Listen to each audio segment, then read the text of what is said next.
Turn off the light.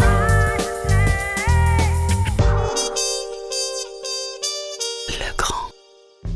Alors, une maison passive, théoriquement, c'est une maison qui consomme très peu d'énergie. Nous avions autrefois une maison en pierre qui n'était pas isolée, pour laquelle on avait des factures très importantes, à peu près 2500 € de chauffage au fioul. Nous avons consommé un petit peu moins de 15 kWh par mètre carré par an.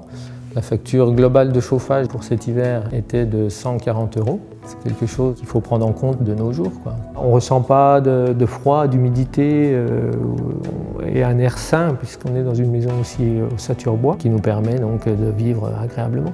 Le concept de la maison nous a incité donc à choisir un système de domotique et d'électricité performant. Le propriétaire nous a présenté son projet en nous expliquant bien qu'il orientait son souhait vers une maison avant-gardiste, bien entendu en intégrant les énergies renouvelables, les économies d'énergie, l'esthétisme, le confort. Donc naturellement, on l'a orienté vers la domotique Mayum. Le système mis en place nous permet d'avoir plusieurs scénarios, aussi également de pouvoir ouvrir ou fermer les volets sans courir après chaque interrupteur. Ce système nous permet aussi de moduler l'éclairage en fonction de la luminosité extérieure ou du besoin ou la façon dont on vit à l'intérieur. C'est pour tous ces avantages que nous avons choisi la gamme Le Grand. La température extérieure ce matin, elle était de 8 degrés. Et quand on rentre dans la partie passive de la maison, on a 22,5 degrés sans chauffage, sans aucun apport. À partir du 1er janvier 2013, la RT 2012 va rentrer en vigueur, qui correspond donc à ce qu'on appelle les maisons de basse consommation.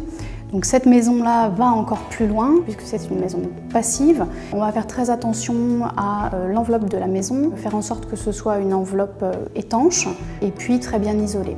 L'avantage du procédé Mayum, c'est que comme les liaisons entre interrupteurs sont faites par un bus, donc un seul fil qui relie tous les interrupteurs, nous n'avons pas eu à traverser ce film d'étanchéité plusieurs fois. On va porter une attention très particulière au vitrage, typiquement du triple vitrage. Et ensuite, vous avez le système de ventilation, donc VMC double flux. Alors le système domotique en général permet de contrôler et d'automatiser tout ce qui est température à l'intérieur de la maison, permet de gérer le système d'éclairage et là aussi de faire des économies d'énergie, de visualiser les consommations, qui est un point effectivement qui sera obligatoire à partir du 1er janvier 2013 et qui est donc déjà anticipé ici.